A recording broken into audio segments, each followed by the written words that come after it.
of all, I'd love to welcome Irina. If Irina, you could turn on your video and mic. I think. Hi, everyone. Oh, good evening, Irina. Thank you for joining us. Let me just add you up here next to me. Welcome to Rebel Book Club. Thank you for inviting me, Ben. It's a pleasure.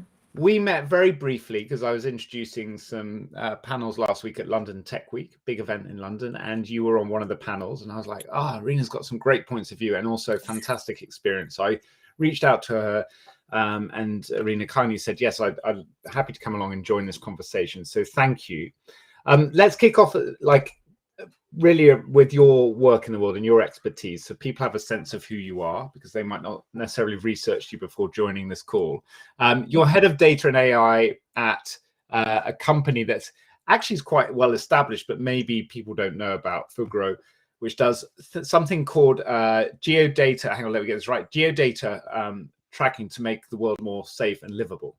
Now, if you can break this down, how did you get into that role, and what is the work that you do and the company does? Amazing.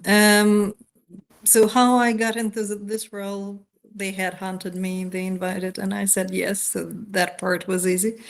What we do is collecting geodata, all sorts of geodata, from subsurface observations, like literally digging boreholes and figuring out what's underneath, to collecting air data, to monitoring the living environment, to monitoring ecosystems like ocean, fauna and biota and reefs, to monitoring critical pieces of infrastructure. To help you think of this, I suggest, like, every time somebody wants to build a piece of infrastructure, a huge thing, right? We are talking buildings, bridges, dams and harbors, an offshore wind farm, something really, really big. There needs to be someone who goes in, surveys the ground, and says, yes, it's safe to build here, and also guarantees the monitoring after the thing is built, that it's going to be safe, it's going to stay there. There won't be any breaks in the production of electricity or in the delivery of the internet through the internet cables on the bottom of the ocean. So our data and our AI models underline the safety and the smoothness of all of your experiences, basically. So if you have electricity today, chances are we had something to do with that. Which is amazing. And we think about, I mean, the modern world, the way it operates is magic, and it's only when it doesn't work, like, the big blackouts we saw in Spain and Portugal last month, that suddenly it's like, oh wow, this may be, there's quite a lot going on behind the scenes here, as well as power stations. So if we look at the world of modern technology and everything from the wind farms through to our own machines, do you think there's is there any myths that you would like to bust for us around what's right? Because we assume all these products have huge problems behind them, like we've just read about in Cobalt Red, and we don't know how to fix those. Or have you been able to, in your experience, see a more responsible way with your company, and maybe how AI is helping in terms of delivering these big technological solutions that we all now depend on? That's a great question. And I think there are many different answers, right? So in terms of what are the great uses of technology, I've seen some really great uses of AI and automation or robotics, other technologies, not only at Fugro. So before joining Fugro, I worked for UNICEF, right? So the United Nations Children's Fund. So applications of AI, like I said, for ensuring the safety of critical infrastructure, or for securing diagnosis for children with asthma, or for providing assistive tech like speech to text, text to speech for children with disabilities, or for monitoring air quality in areas that are affected by forest fires.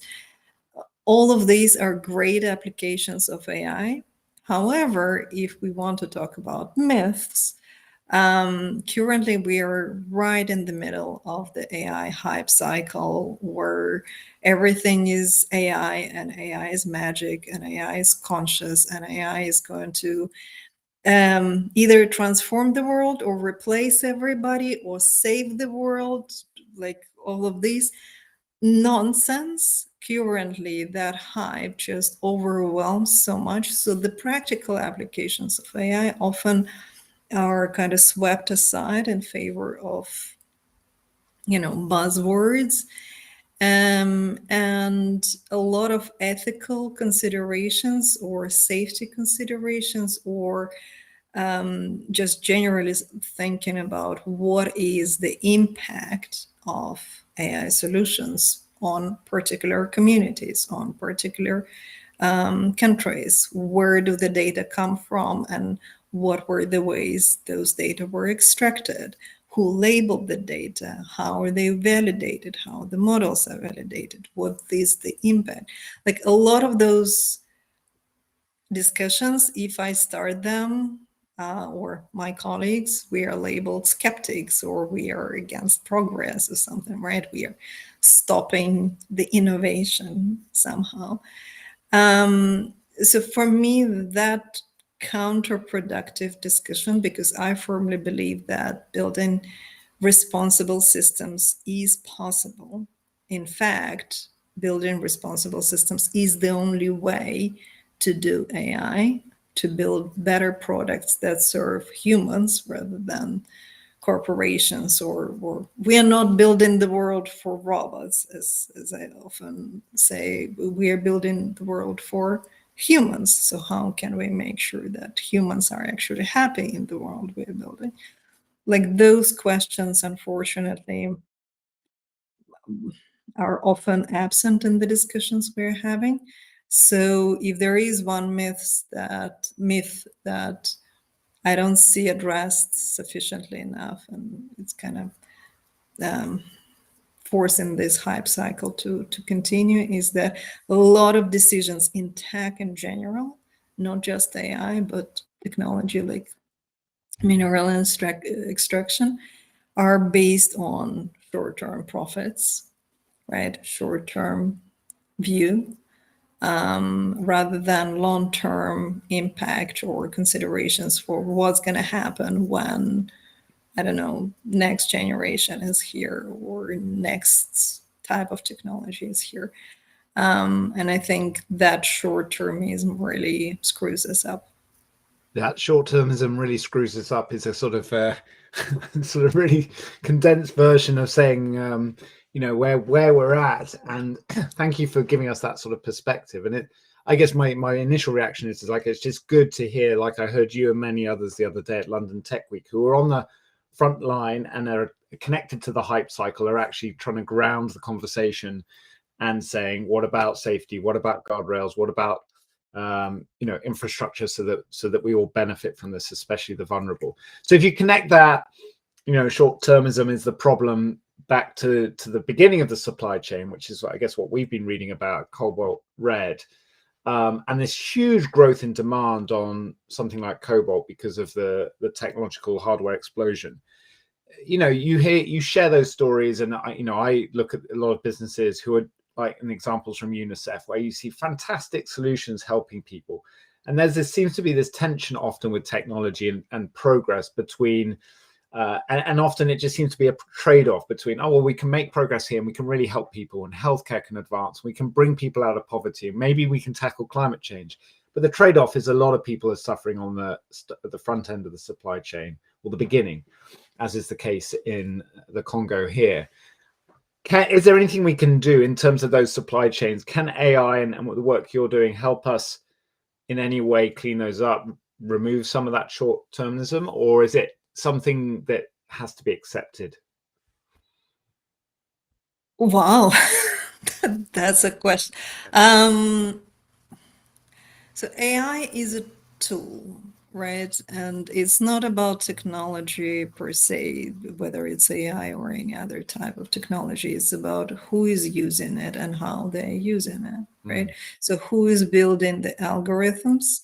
and how do they extract the value from that, and whether or not they are sharing the value back to the communities they've extracted the training data from, for example. Like all of those questions, it's not about AI. It's about companies, it's about corporate responsibility, and it's about companies who think that corporate responsibility is a nice piece of paper, but actually their real responsibility is before their shareholders who want profits, and that's the only thing that matters, right? So screw human rights and climate change and any sort of consequences if we are going to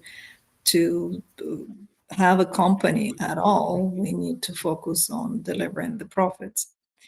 And I think I don't have an answer for that, because that's a systemic problem. I don't think that the technology is a solution to a systemic problem. If anything, technology just offers one more way or many more ways of how systemic problems can be replicated or can scale, often to more detrimental consequences.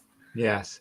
And then, yeah, that makes sense. I appreciate your honesty here, because in some ways that you see the LinkedIn versions, not so much of you, but of many of us working in technology and sustainability and business, like many of the Rebel Book Clubbers are.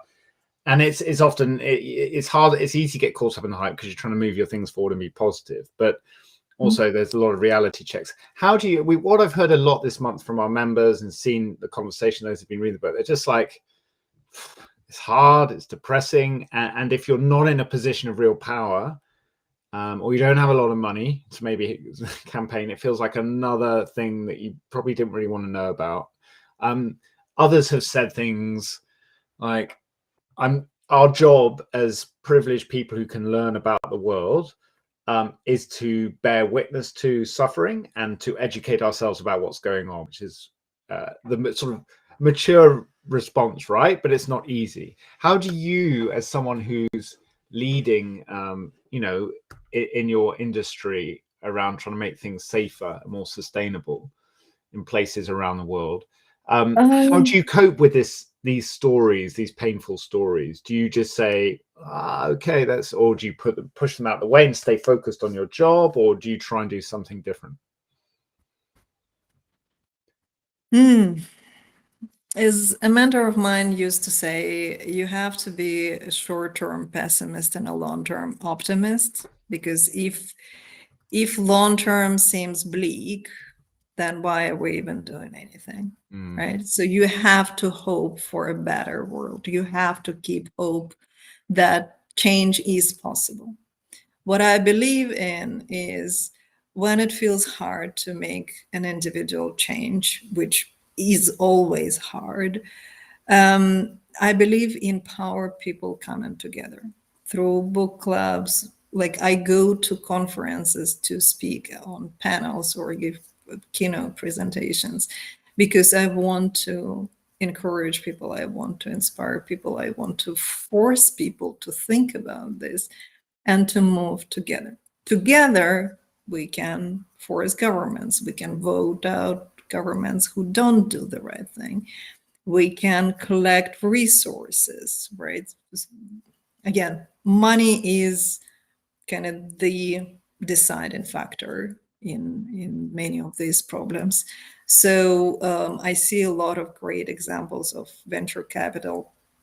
UNICEF has had its own venture fund until recently, which was investing into technology advances in marginalized communities, which is phenomenal. So bringing together resources, bringing together people will make a change. I have to believe in this, because if I don't, then yeah, suicide. It's hard to get up and go to work, right? Yeah, exactly. Yes. Yeah. But short term, yes, I have to be pessimistic. I have to talk about hard stuff. I have to talk about things that are not right now. And that means like all of your members educating myself and engaging in conversations that I don't like. What I also try to do, and what I would encourage others to do, is to give platform to people who maybe don't have a chance to talk in front of a privileged audience. So I don't know, you don't have to make a documentary necessarily, but elevating voices of people who actually have that experience, who actually come from the Congo or any of the countries that you feel you want to spotlight. Like, how can you make that happen? Yeah, and that's why I think even though it's hard, reading Cobalt Red or watching Cobalt Rush is important, because then you start to hear those stories and take those on board. So here's the thing, Irina. Let's say you're already in an influential position and you're doing great work, but let's say you ended up your career accelerating even further, and you got the keys to the C-suite of one of the big tech companies in the world. So I know, a Tesla, a Microsoft, a Google, a Meta, and you're sitting in there with those people, and you're trying to take them, how would you go about trying to, so if you look at supply chain, let's use Apple as an example, and you go, okay, here, we've all got their products. A lot of them us have. And you're like, right, we're pretty sure from all the evidence that there's a big problem at the start in terms of cobalt at the start of the supply chain. What can you do in that position? Because we know a lot of these companies are full of great people, but often we end up with this same issue where there's a huge human rights problem at the start of the supply chain. What, if anything, can leaders in technology do to try and tackle that kind of thing? Again, a great question. And I have to preface this by saying that I don't believe that the current leaders will do anything, because again, they respond to shareholders who care about profits, not human rights. How can we make them care about human rights more than profits is a separate discussion.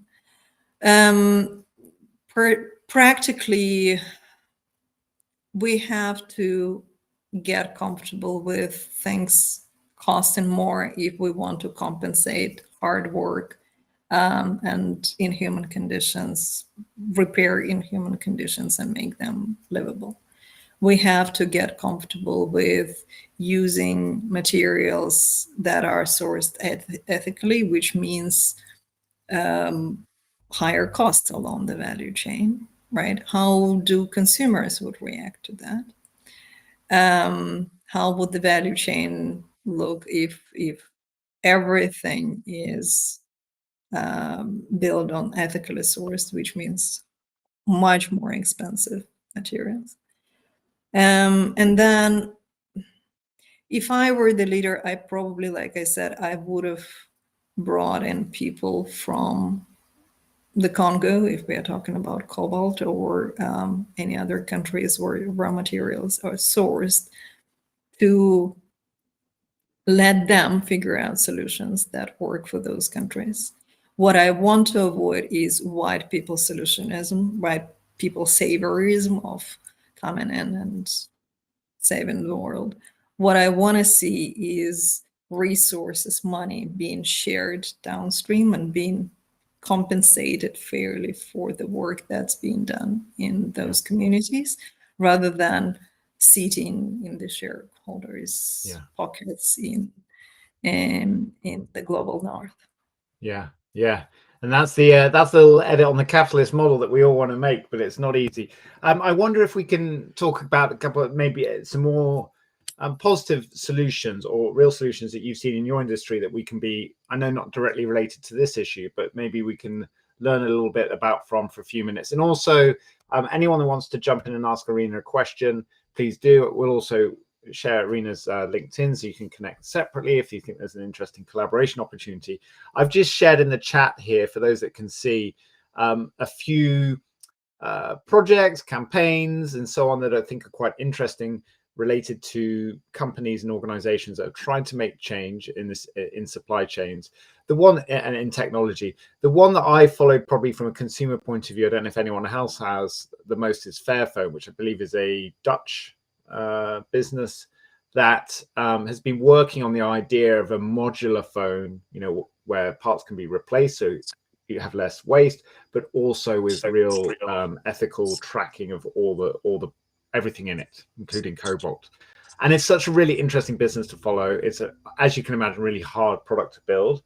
I remember testing out Fairphone 2, probably almost a decade ago, and thinking it was great. The only problem was that the camera wasn't nearly as good as the current iPhone or Samsung or whatever it was. And so, but it's still going, it's still live, and I think it's made progress. And obviously it's trying to move from, this thing, Irina, where it's always like you want people to buy the product because of the quality of the product, even if it's premium, in terms of that the ethics, versus it's not quite as good as what's on the market. Do you see other things out there, and maybe insights from your industry, where that has started to improve? Ethics being built into a business case and a big infrastructure development in a way that's still being affordable. Still being affordable. That's a tricky question, right? Because doing things right usually means more investment, more effort, more considerations, and more fair redistribution of resources, which usually ends up in higher costs and higher price for the clients and customers. So at Fugro specifically, we are doing a lot of things for climate resilience, environmental monitoring, or resilience of the infrastructure. We are working with governments all over the world to prepare countries for what's coming, not only today and tomorrow, but 15 years from now. How do you prepare your infrastructure to make sure that it doesn't fail as climate change accelerates and the impact, the consequences of it become more and more apparent? UNICEF, that I have already mentioned, has had several really great examples of they were investing in solutions that were developed in the communities for the communities, right? We are talking about sustainable agriculture. We are talking about using AI to detect groundwater reservoirs, right? So it's not about today, it's about building technology and building solutions that will support communities for and regions, like large regions, for years to come. For me, those examples are very inspiring. The problem is they're very localized, and again, they come from a nonprofit, which means limited resources. And so there's got to be a business case and a way to scale these solutions, isn't there? I was really inspired. Similarly, Irina, I was in Kenya 3 months last year, and I was involved a little bit with some climate tech projects, and you just see in the community in a city like Nairobi of people embracing climate technology solutions because they have to, because they're on the front line and they're having to adapt. They're swinging from drought to flooding regularly, which is changing a lot of the farming. The impact is so significant, and so you're seeing an acceleration of solutions there. There's a really good traceability in Cobalt project called Resource. I put it here, a resource project, which I think Tesla and Glencore are looking at. So these things do exist, and I think part of our job, having this little conversation tonight, is to shine a light on those things and say, hey, follow them, support them. As Helen said, the Global Witness people do great work. They've got a book there called Very Bad People, which is fairly straightforward in its title. And there's even companies here. I'm in the UK, like Cornish Tin is a new tin mine which is in the southwest of England, that's mining sustainably and creating new jobs. And it won't ever be like cobalt mines in the Congo. But I also worry, does that mean there will be less demand and less jobs? And there's so many conflicts here.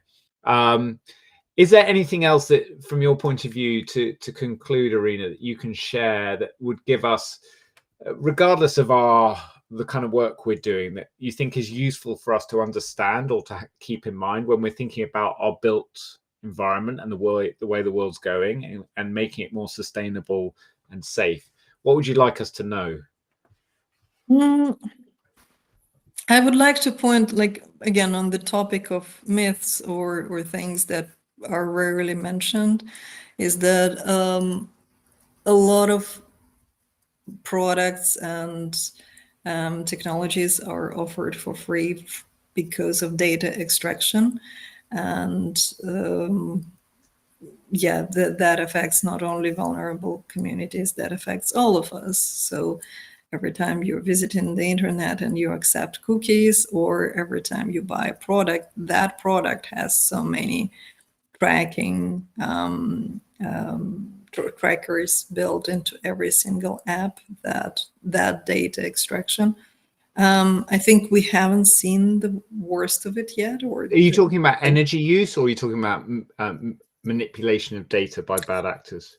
All of this, Okay. all of this. So manipulation of data and manipulation of public opinions, or manipulation of what gets in front of politicians, what gets discussed, and how things get discussed. And all the echo chambers that this creates, and the disinformation that then spits out. Yeah. Okay. Exactly. But also a lot of this, like, data extraction, leads to how AI systems get trained, and therefore how decisions are being made, and all the biases that permeate decisions of, like, okay, we will continue historical practices of who gets hired, or who gets funding, or who gets promoted, and where the profits flow.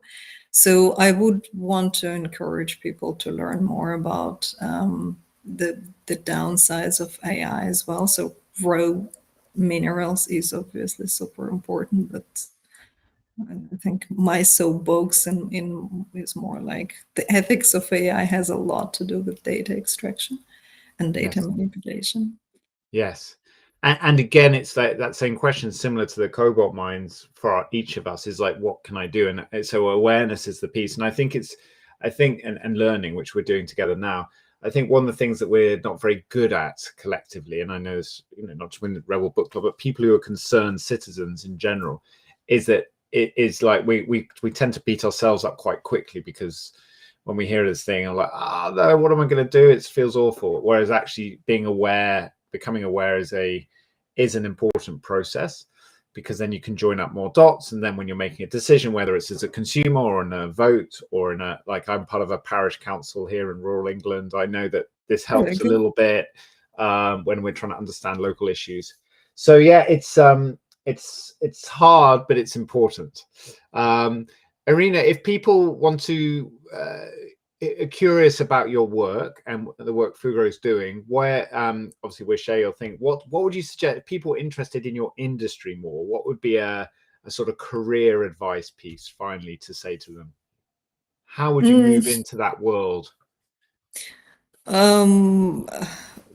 When you say my industry, do you mean AI technologies? Well, yeah, I think responsible technology, whether that's software or hardware and supply chains. If you're interested in ethics and technology and trying to help shape it, what might steps on you take? Should you go and study? Should you try and get work experience somewhere? Should you follow, other than yourself? Are there other people to organizations to follow? In terms of organizations to follow, I can give so many great recommendations. So AI Justice, Algorithmic Justice League is phenomenal. Joy Bolamvini, Timnit Gebru, All Tech is Human, Margaret Mitchell, they're all fantastic AI ethicists who are promoting just algorithms and just systems of building, like, technology along the value chain, and I highly recommend them. In terms of career, if you want a career that has a practical impact, and also given that AI currently is threatening to replace quite a few workers, like maybe starting as an AI developer right now, if you're just starting, may not be the smartest career move. But in terms of making a real impact, AI ethicists that work with think tanks or nonprofit policy advisors for the governments and help shape national and international regulations of AI.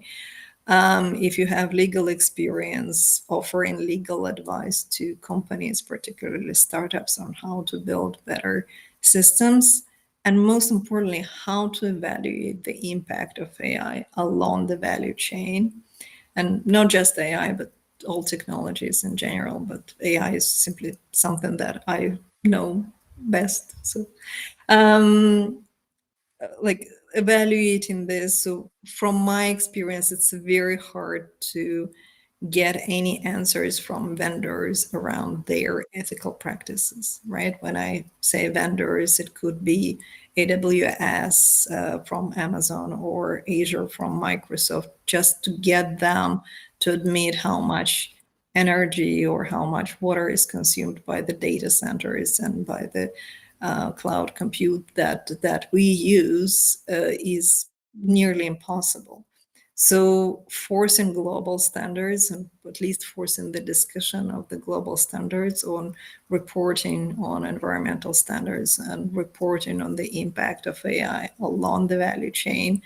Like, if you have any desire to move in that direction, if you feel that you have the skills and the energy to do that, I think this is what is urgently needed, and where, yeah, people can make a real difference for years to come. Yeah, this is urgently needed, says Irina, and also, you know, learning this stuff, although to get to the level you're at takes time. You know, we're all quite close to the start line, especially with AI. So most of us, not all, I know some have been doing it for a long time. So there's lots of opportunity as well to have positive impact. Irina, thank you so much for joining us this afternoon. I forgot to ask where you were dialing in from, but I think, is it Antwerp? It's The Hague. The Hague, yes. So we know that. So thank you for Netherlands, joining us. yeah. Please